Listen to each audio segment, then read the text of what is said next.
SAW bersabda, idza atasa ahadukum, kalau salah seorang di antara kalian bersin, ya.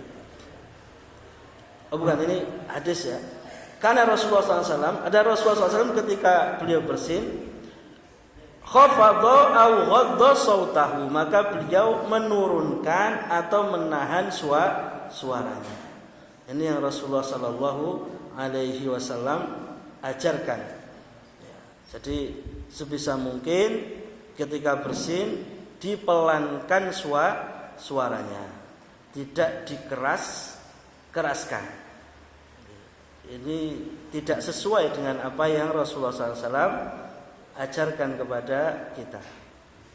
Enggak apa-apa Ustaz, kita tuh udah biasa seperti ini. Bukan persoalan biasa tidak biasa, tapi kalau kita menjalankan sunnah Nabi, hanya sekedar menahan bersin saja berpahala.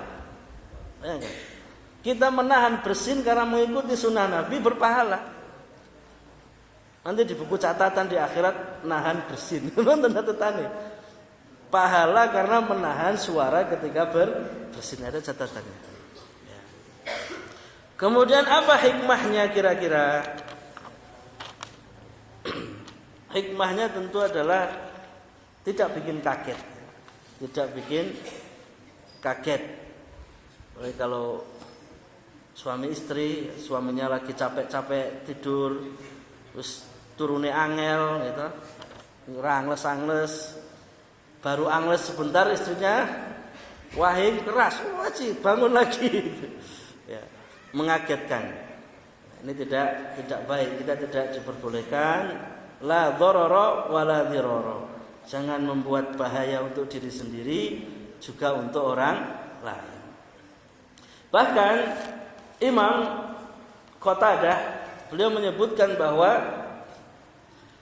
di antara perilaku setan, sab'un minasyaitani, 7 hal di antara perilaku setan.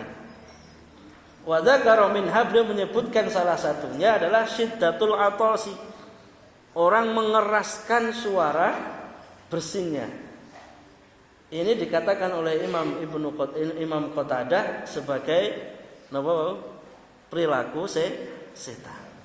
Ini tidak mengatakan orang ini setan, boten nggih. Tapi perilaku seperti itu oleh beliau disebutkan sebagai salah satu perilaku setan. Kenapa? Karena jauh dari rahmat. Namanya setan itu kan dari kata syatona, yang artinya jauh. Jadi syaitan itu orang yang jauh dari rahmat Allah Subhanahu wa ta'ala. Kalau orang punya rahmat kasih sayang, dia mikir ketika bersin tidak keras. Pertama ya ora wangun, ora patut. Yang kedua bisa mengganggu orang lain. Ini yang kedua. Adab bersin yang kedua. Sekarang adab bersin yang ketiga. Ini baru mengucapkan hamdalah setelah bersin. Dalilnya mana? Dalilnya hadis tadi. Idza atasa ahadukum falyaqul alhamdulillah. Jika salah seorang di antara kalian bersin, maka hendaknya dia mengucapkan alhamdulillah. Alhamdulillah tok, napa alhamdulillahirabbil alamin? Napa alhamdulillahirabbil alamin arrahmanir rahim? Oh, ini kedawan nggih. Atau ada redaksi lain, Ustaz? Ada redaksi lain. Saya bawakan di sini 4 redaksi ucapan hamdalah ketika seseorang sedang bersin. Redaksi yang pertama adalah yang paling singkat, yaitu ucapan alhamdulillah.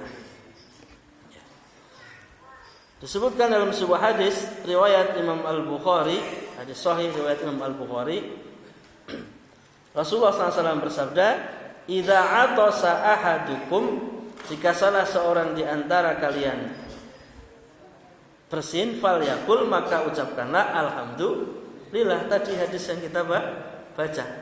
Berarti mengucapkan alhamdulillah saja sudah cukup. Ini dalilnya. Wahing haji, kemudian alhamdulillah. Redaksi yang kedua adalah alhamdulillahi rabbil alamin. Jadi setelah bersin kemudian dia mengucapkan alhamdulillahi rabbil alamin. Hadisnya, dalilnya juga hadis riwayat Imam Al-Bukhari. Rasulullah bersabda, "Idza atasa ahadukum falyakul alhamdulillahi rabbil alamin." Alhamdulillah tok boleh. Alhamdulillahi rabbil alamin juga tidak apa boleh. Pahalanya lebih banyak mana Allah alam. Itu Allah yang tahu, tidak dijelaskan di sini soalnya ya. Alhamdulillah boleh, alhamdulillahi rabbil alamin juga boleh. Kemudian yang ketiga adalah alhamdulillah ala kulli hal. Apa? Alhamdulillah ala kulli halin.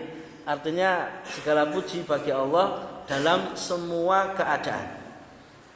Segala puji bagi Allah dalam semua keadaan. Alhamdulillah ala kulli hal. Sudah berapa? 3. Alhamdulillah, alhamdulillahi rabbil alamin. Redaksi yang ketiga, alhamdulillah ala kulli hal. Hafal sering nih? Hafal nggih? Alhamdulillah ala kulli hal. Gampang toh? Dalilnya apa? Dalilnya hadis riwayat Imam At-Tirmidzi. Dari Nafi ini seorang tabi'in. Berarti beliau masanya setelah para sahabat, mereka bertemu dengan para sahabat, tidak berjumpa dengan Nabi, tapi semasa dengan para sahabat Nabi.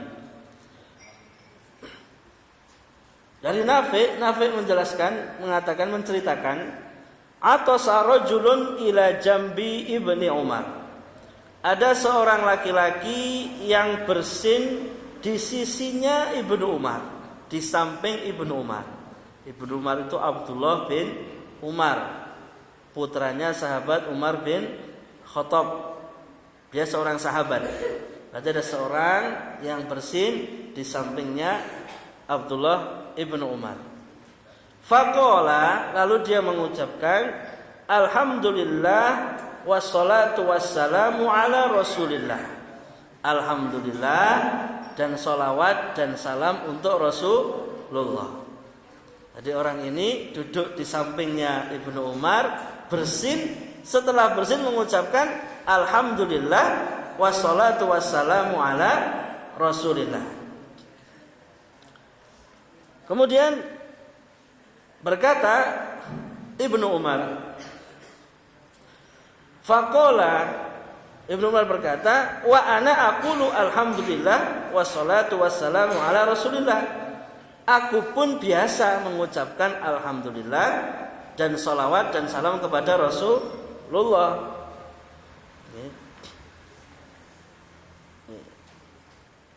Walaisa hakadza 'allamana Rasulullah sallallahu alaihi wasallam. Tapi bukan begini yang Rasulullah ajarkan ketika setelah bersin. Jadi orang ini membaca alhamdulillah wassalatu wassalamu ala rasulillah. Kemudian Ibnu Umar menjelaskan dulu, kalimat itu adalah kalimat yang biasa saya baca juga, tapi tempatnya kurang tepat. Tempatnya bukan setelah bersin. Itu coba dijelaskan oleh Ibnu Umar radhiyallahu taala anhu. Alamana, Rasulullah SAW mengajarkan kita an-nakula, untuk mengucapkan ketika selesai setelah bersin alhamdulillahi ala kulli hal. Ini riwayat dari Ibnu Umar. Jadi ada pelajaran di sini. Yang namanya sholawat baik, ya sholawat baik, salam kepada Rasulullah baik. Tapi kalau tempatnya tidak tepat, ditegur oleh Ibnu Umar. Kurang pas, sholawat bagus tapi tempatnya bukan di situ. Rasulullah mengajarkannya bukan di situ tempatnya. Maka kalau kita ingin beramal sesuatu, maka yang terbaik ya bagaimana kita mengikuti bagaimana Rasulullah SAW menjelaskannya. Ustaz, tapi kalau kita baca sholawat mau tidur aja juga enggak apa-apa kan?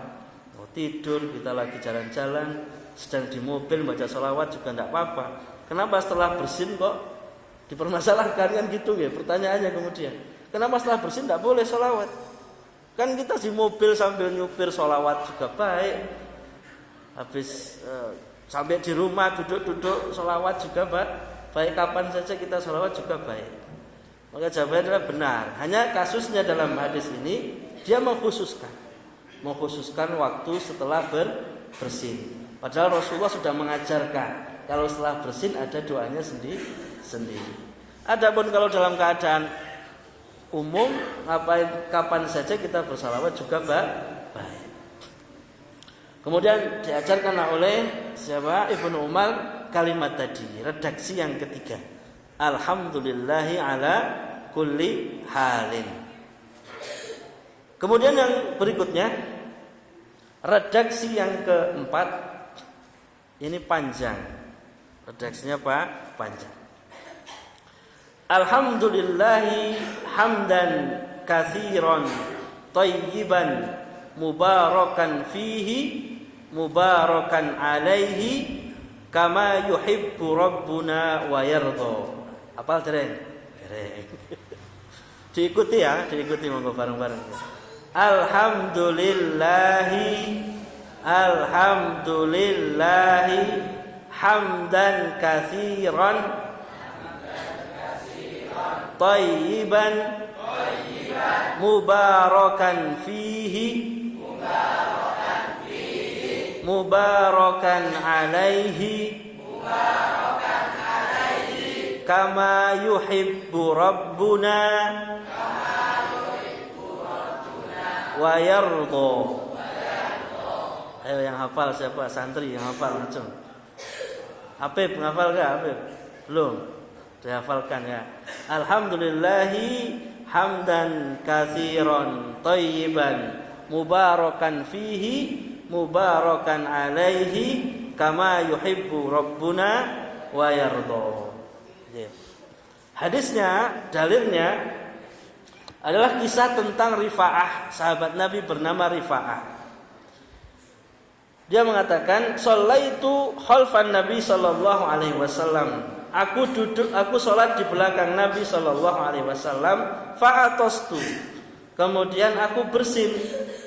Faqultu, maka aku mengucapkan doa ini. Alhamdulillahi hamdan katsiran thayyiban mubarakan fihi mubarakan alaihi kama yuhibbu rabbuna wa yardha. Falamma sallallahu alaihi wasallam, maka ketika selesai salat Nabi sallallahu alaihi wasallam insarafa, beliau berbalik kepada makmumnya, pada para sahabat, faqala, kemudian menanyakan, manil mutakallimu fi shalah, siapa tadi yang ngomong waktu salat? Enggak ada yang ngaku. Khawatir, Rifa'ah khawatir, kayak diseneni itu ya. Ditanya lagi sama Nabi SAW, manil mutakallimu fi shalah, siapa tadi yang ngomong ketika sholat? Masih belum ada yang jawab, sampai 3 kali. Manil mutakallimu fi shalah, siapa yang tadi ngomong ketika sholat? Maka akhirnya Rifa'ah ngaku, ana ya Rasulullah, saya wahai Rasulullah sallallahu alaihi wasallam. Kaifa qulta, apa yang tadi kamu baca? Wah, ini khawatir mau diapakan ini ya, kayak keliru seperti itu. Maka kemudian dia membacakan tadi, Alhamdulillahi hamdan katsiran thayyiban mubarakan fihi mubarakan alaihi kama yuhibbu rabbuna wa yardha. Lalu Rasulullah SAW bersabda, walladzi nafsi biyadihi, demi Allah, kata Nabi sallallahu alaihi wasallam, laqad ibtadaraha bid'atun wa salasuna malakan ayyuhum yas'adu biha. Ada 30 lebih malaikat, kata Nabi sallallahu alaihi wasallam, yang berebut untuk membawa amalmu tadi ke atas. Jadi ada 30 malaikat yang rebutan ingin membawa laporan amal tentang doa yang dibaca oleh Rifa'ah tadi. Itu berarti baik apa buruk? Baik ya. Kalau buruk enggak rebutan malaikatnya ya. Ini 30 malaikat sampai rebutan untuk membawa amal tadi. Berarti amal ini, doa ini bukan doa yang biasa. Doa ini bukan doa yang biasa. Ya. Ini dibaca oleh sahabat, kemudian dibenarkan oleh Nabi, bahkan dijelaskan bagaimana pahalanya yang begitu tinggi. Nah, ajeng do ngapalke napa mboten iki? Ajeng sami ngapalke napa mboten? Ya, jadi ternyata ketika seseorang bersin, dia baca doa ini, masya Allah, rebutan malaikat untuk membawa doanya ke atas langit. Ini bukti, ini pahalanya tidak main-main. Pun apal napa dereng? Dereng. Nanti dituliskan saja, insya Allah kapan-kapan dituliskan atau di-share di grup supaya bisa dihafalkan. Ini adab yang ketiga, yaitu mengucapkan hamdalah dengan beberapa redaksi yang ada. Bisa alhamdulillah saja, bisa alhamdulillahi rabbil alamin, bisa alhamdulillahi ala kulli hal, dan yang paling panjang dengan pahala yang luar biasa adalah alhamdulillahi hamdan katsiran thayyiban mubarakan fihi mubarakan alaihi kama yuhibbu rabbuna wa yarda. Bapak Ibu yang dimuliakan Allah Subhanahu wa taala, kalau kita mempelajari akhlak-akhlak Nabi, adab-adab Nabi, maka kita dapati hal-hal yang seperti biasa keseharian kita ternyata bisa berpahala yang sangat besar. Demikian yang bisa kami sampaikan di kesempatan malam hari. Belum selesai, masih ada beberapa adab lagi tentang adab bersin kita bahas di pertemuan yang akan datang biiznillah. Kita akhiri dengan membaca doa kafaratul majlis. Subhanakallahumma bihamdik asyhadu an la ilaha illa anta astaghfiruka wa atubu ilaik. Assalamualaikum warahmatullahi wabarakatuh.